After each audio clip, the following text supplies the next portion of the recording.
How you guys doing?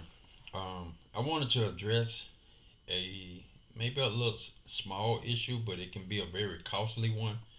Um, in regards to some of the some of you guys who've taken my classes, um, both the land bank investing class and the tax liens 101.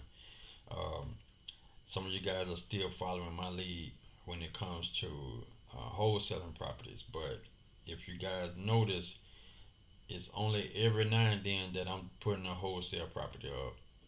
And that's basically like throwing opportunities to the rest of my students or to someone who's following me on Facebook or some of my Facebook friends or family members that looking to grab a piece of property at a real good price and maybe flipping it, reselling it, whatever the case may be. But I got another message, quite a few inboxes uh, revolving around this subject when it comes to land. Something that a lot of realtors may not be aware of. Well, most of them aren't aware of. This is not something that they actually teaching you in school. They basically teach you guys based upon comps.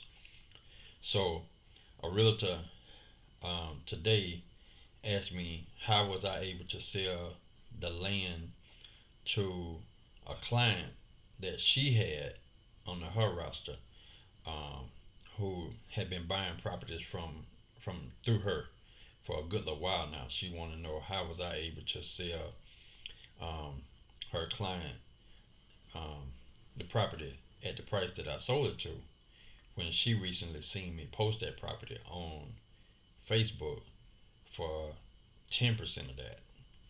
And the reason being is that I kind of like keep a detailed view on the land that I do have, what's going on around it, where it is going to, as well as being able to knowing what I can sell my land for. Just because you see me put a piece of property on sale for Facebook for $2,000 don't mean that D.R. Horton finna pay me $2,000 for that land. Nah, it ain't gonna happen that way. They're gonna pay me based upon what I know that property can sell for, not for what I'm giving it away for. If I got some property on Facebook or Instagram, basically I'm giving that away.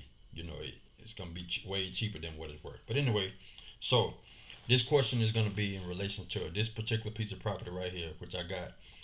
Um, I got this back not long ago. Um, so I'm gonna show you guys how, for one more time, for my students, I'm gonna show y'all one more time how I'm doing this because I take out time throughout my day to try to make sure y'all have it, you know, and I try to put it out there in a way where I'm not telling everybody the gems, but I'm trying to, get you guys to see. Stop giving your land away. If you want to bless somebody every now and then, that's fine. But as I said before in one of the other videos, I'm gonna start buying up some of this land from you guys that y'all be selling for like six, 700, 1,200, $2,000. I'm gonna start buying that land back up from you guys and sell it to my spec investors for 30 and 40,000. But I don't want to do you guys like that. I hate to do that, but at the end of the day, man, y'all gotta get on it if you're trying to make some serious money in this. Because them private lenders, I mean those private builders and those spec builders, they loving it. They gonna get you, but they got the money to give, you know. But anyway, so this piece of property right here, where it starts at, you guys know that's in my class. Um, it's gonna start right over here. Um, I got this back, or shit, couple of maybe I think on the 5th, maybe a little over a week ago now, because I just sent them the money today. So the state want me to pay them $526 for this. What I did was, in order for me to get this back, you guys know, in order for me to get this offer back, I had to pay $2.50 to get this offer back, right? So whatever I make off of this property, it's going to be based off of $2.50, my initial investment. This is the greatest investment that you're going to be able to make outside of Alabama and other places like that where I don't have to pay a dime to get an offer back, and then I can sell that property. Everything I make is straight profit. But so here's the parcel number right here. You guys can see. And here's the actual property here. This is the property here. Now, what I normally do is, when I see a piece of property like this, I don't care nothing about this actual total value right here. That means absolutely shit to me. That's gonna be something that the state gonna have in place to give themselves a minimum value on this land so that they can be able to tax it. You see what I'm saying? So state-owned property, as long as it's in their inventory, they have a responsibility too. They're gonna make sure their responsibility is on the low end. Okay, so I don't really pay attention to that. A lot of you guys do. That's not of interest to me. This is what's of interest to me. The square footage on here. I want to be able to know what I can do with this property. And I'm only looking for properties that's at least 5,000 square feet. Okay, here's one that's 10,847 square feet. And that's gonna give me a little bit more cushion on what I can do with this property. See, you can click right here and actually go and see, you know, the view of this. Like I say, most times what I'm gonna do, I'm gonna actually like move around a little bit. I wanna go down and see what's in the area, and boom, when I see something like this right here, I already have me an idea now. So a couple of lots down from here is with this property, which is gonna be right here. This is that property, and this is the property of interest to me, the one that I'm buying. Okay, let me go here to layers, and I want to get the dimensions.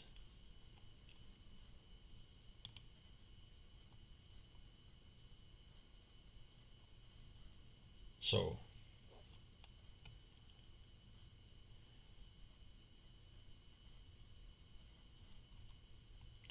this is 100 by 100. This is, this is over 100 by 100. It's a little slightly over that. These are 50 by 50 lots. These lots here, 50 by 100. My bad. I'm sorry. But anyway, so this is the property of interest, and then here is my go-to. This is what I'm actually looking at right here. I'm looking at this property here, sitting on the same size lot. Now this lot probably gonna be a little bit smaller than mine. Yeah, this lot is slightly smaller than the one that I'm inquiring about. So I want to show you guys how to do a little bit of your research, mathing. The way I determine how much I'm going to be able to sell this property for is by determining what type of property can actually go on my property. But let me give you guys a little heads up first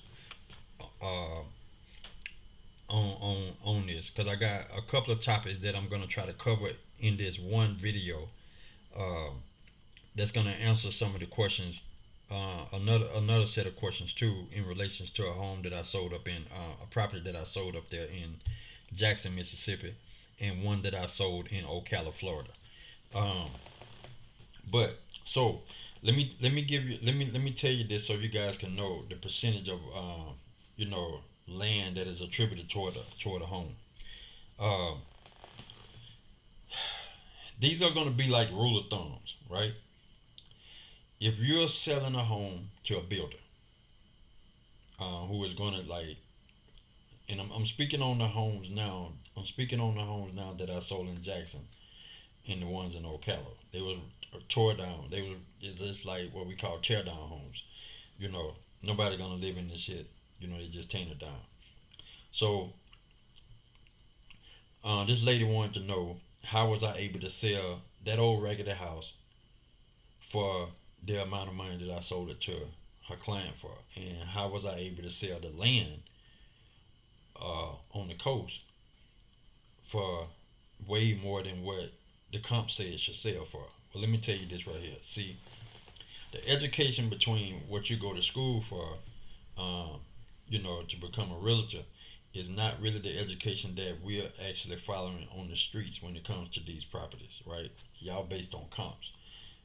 Nobody gonna sell my property based on a comp. At the end of the day, I can sell my property on my own to builders myself and get what I know I'm supposed to get from my property. So let me give you the rule of thumb. Let me give you guys the rule of thumb when it comes to selling your home. If you got an old raggedy home, or whatever that you want to, you're not going to do anything with, but you want to sell it. You want to sell the land, blase, blase.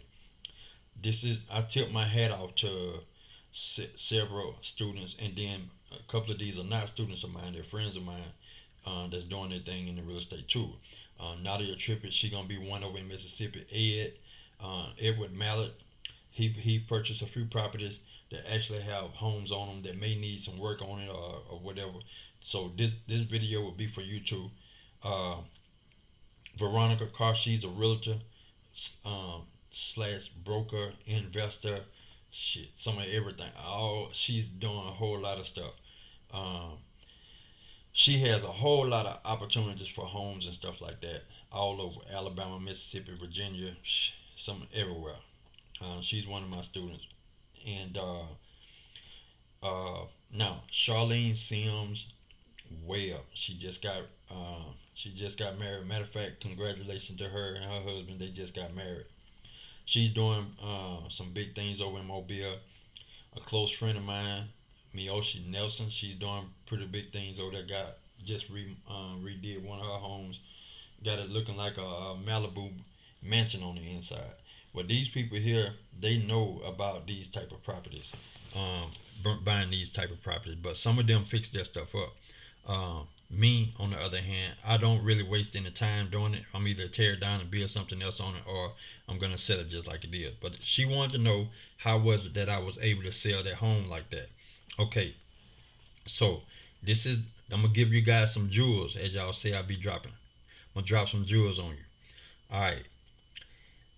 If you're selling a home to a builder who is gonna tear it down and build a new house on that lot for resale, right? Okay, so if a brand new home is similar on a similar lot that just sold for, say, 1.5 million, right? Then your house, even that raggedy house that may look like it sell for $15,000, that house is worth $500,000 because the value is in the land, not in the property that you're looking at. That's not where the value is at. Y'all riding around looking at this old raggedy house. Everybody around Jackson, when I went up there and I went to Ocala, they riding around and they was like, the realtor wanted to show me these nice homes. I don't want that shit. I want these raggedy homes that maybe some homeless people's living in. And I end up grabbing a few of them. And when I grabbed a few of them, I sold them for more money than what some of the homes that was selling for in that area. And that's because I know more about the game than what that realtor does. So let's say, for example, like you're buying a new home and you're paying $900,000 for it. You can see right off the rip, the lease the builder paid is $150,000 for the lot. I'm not talking about that's the lease anywhere in America, even in the slum areas. If you buying a home and you paying $900,000 for that house, you can rest assured that that builder paid at least $150,000 for that lot. If he, unless he ran up on one of y'all, or y'all gonna sell it to him for $2,000, then normally he gonna pay, on average, the lease he gonna pay anywhere in the United States is $150,000 for that lot. See, if he's selling to you for, if you getting a home for anything, and a lot is being sold for less than that, that builder got a good deal, and chances are whoever he bought it from, he trying to stay in touch with them. So the jewels of it is, the land value is gonna always differ one area to the next, no matter what. So it's better to, excuse me, it's better to have at least a third of the value in the land already foreseen before they even start building. Because what happens is, as the house depreciates, the land appreciates. And that's what some of you guys not really looking at, you know. Um, so say for example, after about say 10 years, right? The ratio normally will gravitate. I don't know this for sure, but I'm thinking it's going to gravitate from say a third to 2/3, and that's going to mean it's going to go, and that's 2/3 new, right, to like 50-50. So if the land, the value of the land in that home started out as 20%. So if you had $100,000 home, 20% of that home value comes from the land. So that means $20,000 of that home is going to be in land, right? So you really just got a $80,000 house, basically. So this is what we mean when it comes to that 50-50. So you're looking at that, where it's going to gravitate from that third to that 2/3 to new to 50-50, right? So depending on, like I say, depending on the area and the market conditions, it can take an average of 8 to 12 years or so to navigate to that 50-50. See? So, for example, a $1.5 million house, right? The house lost value, or say, let's say for instance, the house loses value and the land gained value, right? So that $500,000 lot grew to be a $800,000, and the house fell from $1 million to $800,000. So if you're buying a 10 to 15-year-old house or older, then you ain't paying the new house premium. See, if you keep the home updated and maintain, you keep the home updated and maintain as the land increases in value, then you should be able to maintain this 50-50 ratio that I was talking about. Otherwise, you won't. See what I'm saying? So,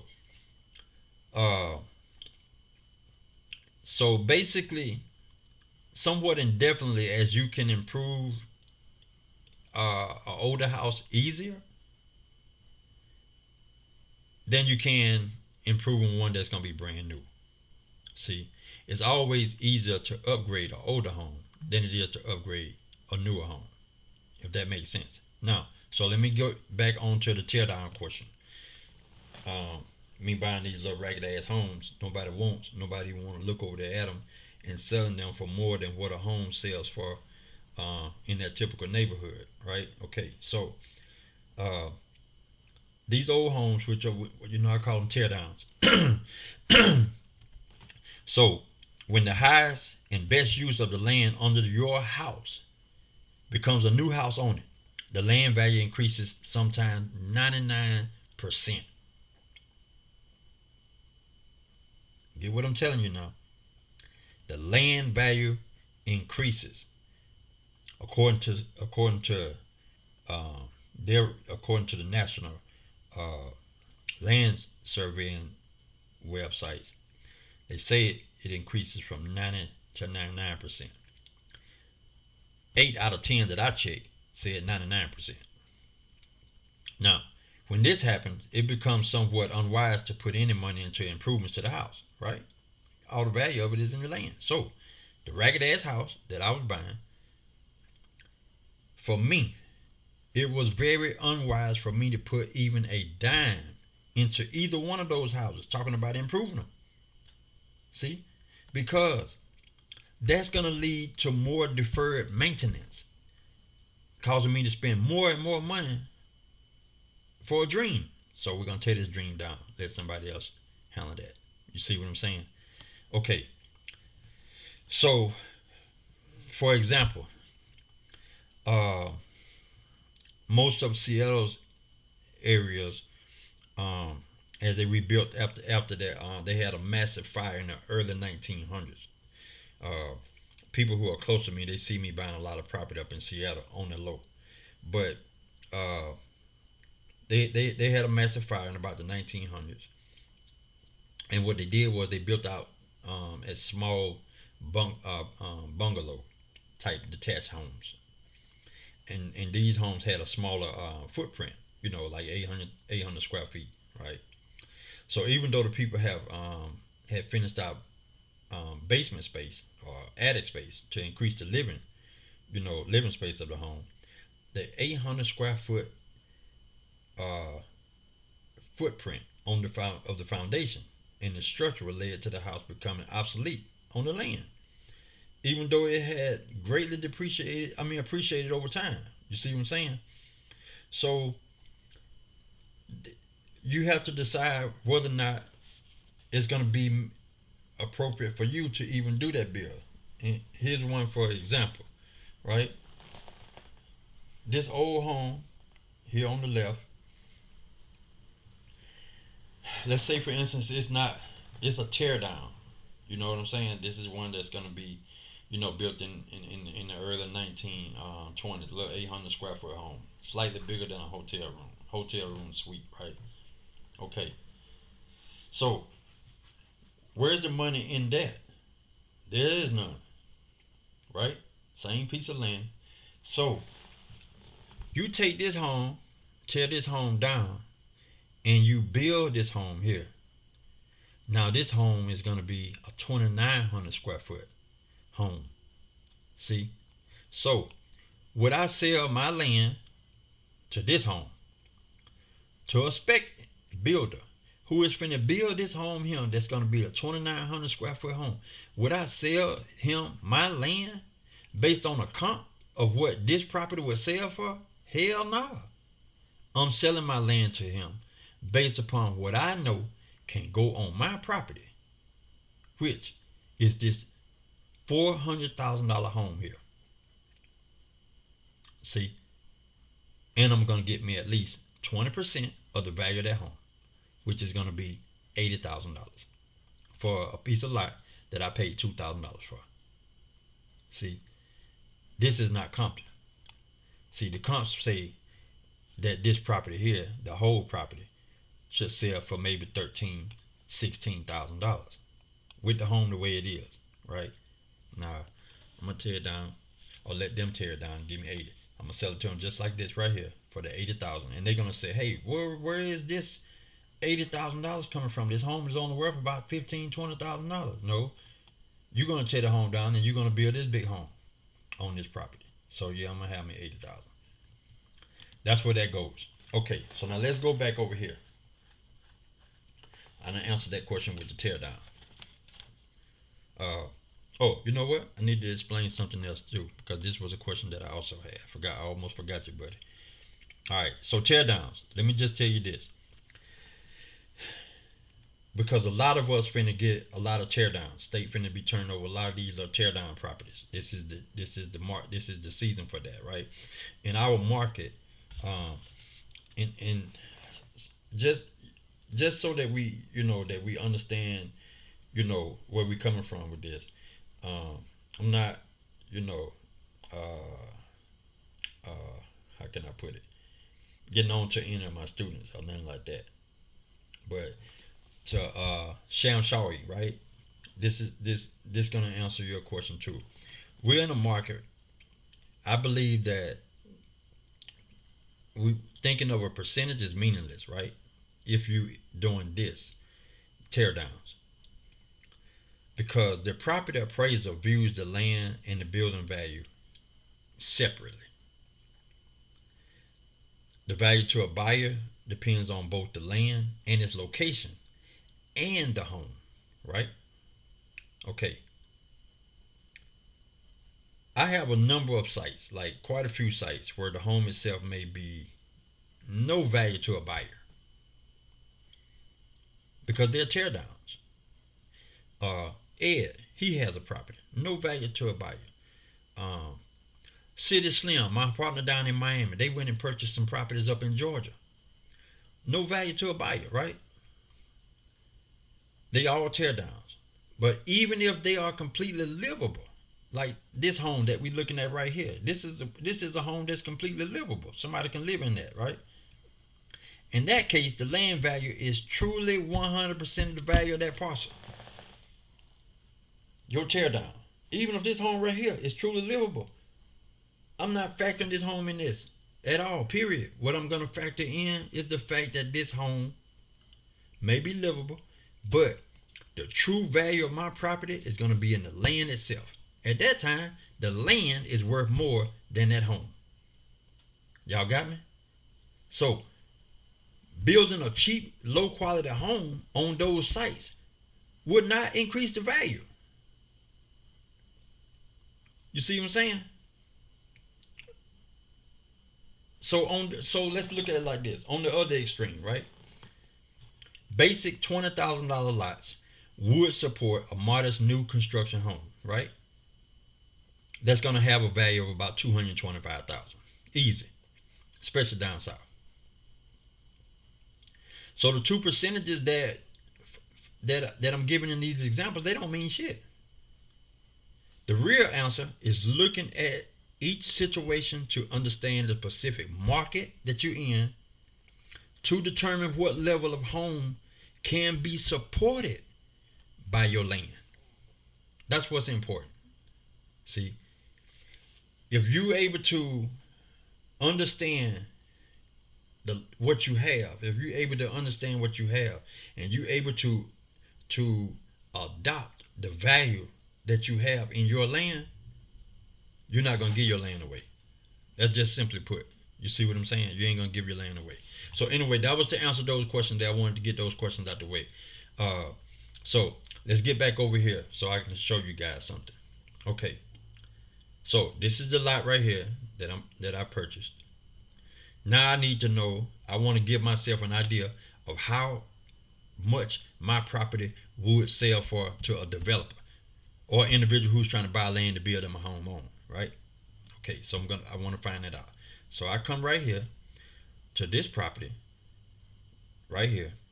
That's right a lot in between where we at. We in between. We is one lot in between us. My lot is slightly larger than this lot. And this property is at 1045 Arthur Street. Okay. So this is this property right here. That's actually two in between one lot. 50 feet is in between my lot and their lot. And this home is valued at $240,000. 20% minimum is in the price of this. 20% of this price right here is in the land. 20%.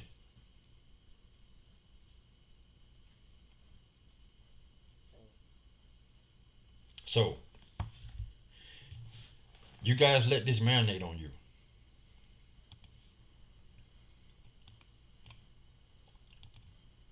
Here's a developer looking at my lot who may have built this home or this home over here even, right? Here's a developer that's looking at my lot and asking me what I'm selling my lot for, right? Okay, I'm paying $526 for this lot. This builder comes to me and asks me how much I'm selling my lot for. I know for a fact, based upon what this home's selling for, this little 3-bedroom, 1,400 square foot home, I know for a fact, based off of this, what their home is selling for, I can get $48,000 for this lot. Know for a fact I can get it. See, I can get $48,000 for that lot, and that's with it just the way it is, not cleared off.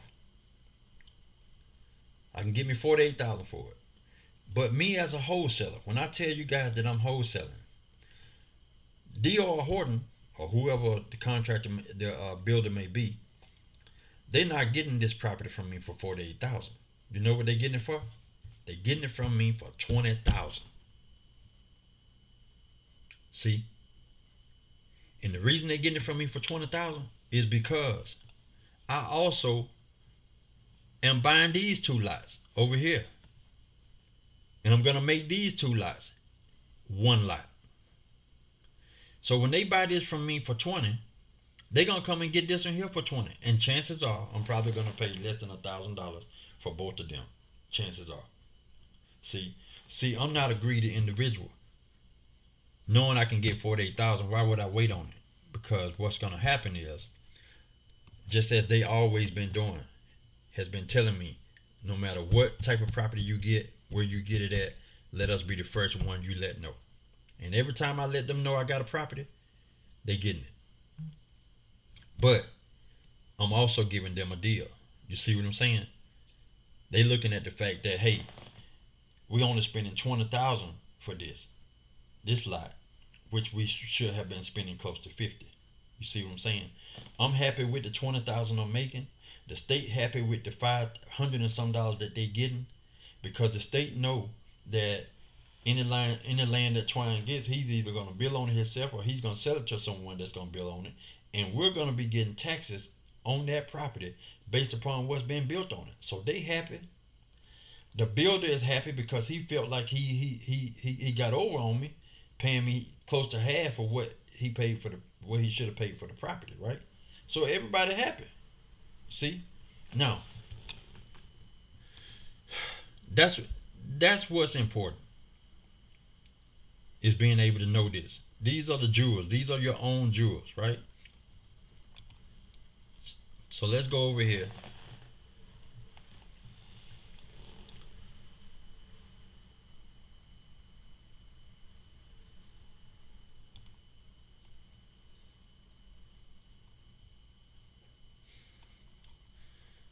Okay, so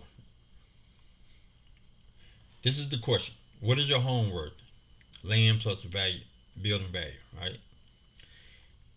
This is a picture. I like this picture because the value in this is something that we really can't see. This right here gonna come and go, right? This gonna stay here. So, as they say here, I'm gonna read this right here, and then I'm gonna close this because I only wanted to try to keep this down to. I wanted to try to keep it to 15 minutes, but I look like I'm way over that now. So I'm in now. So let me go ahead on and finish this.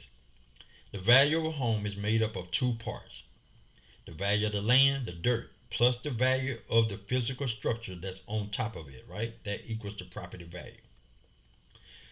People tend to ignore the value of the actual dirt and its overall contribution to the property's value. This could be a mistake. Could be a mistake. It would be a mistake. I see it costing a lot of you guys money. You know, I had a builder contact me and tell me, Twine, I got a property from one of your students that I found on Facebook Marketplace. Got a very good deal. Man, I'm so glad you're teaching this class. See? Shit like that. You know what I'm saying? And the very good deal that he got was $1,900 for a piece of property that he should have paid no less than $20,000 for. But hey, you guys did that, you know.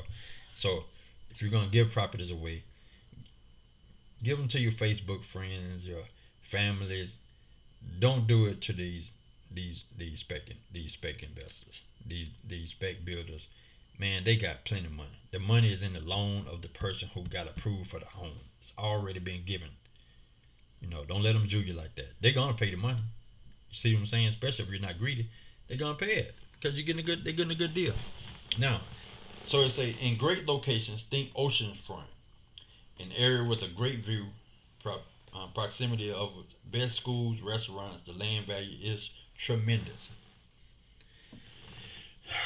You could build damn near anything on the land, and the property value will still be high because of how valuable that location is. Remember, location is everything in real estate. Pay attention to the ratio between the land value and the value of the physical structure itself. Very important. The masonry, wood, permits, labor, costs for construction, etc. Everything except the land. This is what's important down here. For example, you see a home online with a $500,000 price. If you dug deeper, you might learn that the land is estimated to be worth $100,000. That's 20%. This means the structure is worth around $400,000. $100,000 plus $400,000 is $500,000. In some areas, the land value might be 20% of the total property value. In other areas, it might be as high as 40 to 50%, like California, New York, places like that. Land value is high as 40 to 50%. Some areas of Florida as well. Again, location is everything. The worst house in a great area could be worth more than a mansion in terrible locations. Why? Again, it's all because of the value of the land. So, with that being said, you guys need to screenshot this or whatever you need to do to be able to understand that just because you have an old rundown home doesn't mean that you have to sell it at a rundown price. It's all about knowing what can go there. You give your builders ideas. See, you let them know what they can put there, and you let them know the value of what's going to be valued at once it's put there. Once you give that builder an idea of why you selling your land for that, because hey, you're going to tear this down, and you're going to build this, and then you're going to sell this, and that's why I'm asking you for this in the value of my home. Any builder going to give it to you. See, so that's how I go about doing it when it comes to determining what I'm going to sell my property to a builder for, you know. And if you guys have any questions, I hope you guys fall back and watch how to determine the value of your land in the videos with the class. If you haven't seen that yet, you might want to go check that out. You know, to give you a thorough outlook on how to go about doing that. And until next time, I hope you guys, you know, get ready to start this year off right, you know, and you know, really get to this money. There's some serious money in this, you know. So you guys, you know, you want to tighten up, you know, start getting in touch with some of your spec investors, some of your spec builders. I got one of the students say that he got a spec builder want to get any properties that he get. They closing on a deal as of they closed on a deal today. Yeah, closing on a deal today. Well, he's making I think he say 17,000 over the $2. No, not the $2. $17,000 profit. Period. This is a property that he got in Alabama where he didn't have to pay anything to get that offer back. So, but anyway, hope you guys have a good weekend. And again, you guys tighten up on that. You know, giving your properties away. Again, I'm gonna start coming in and snatching them up. Y'all have a good weekend.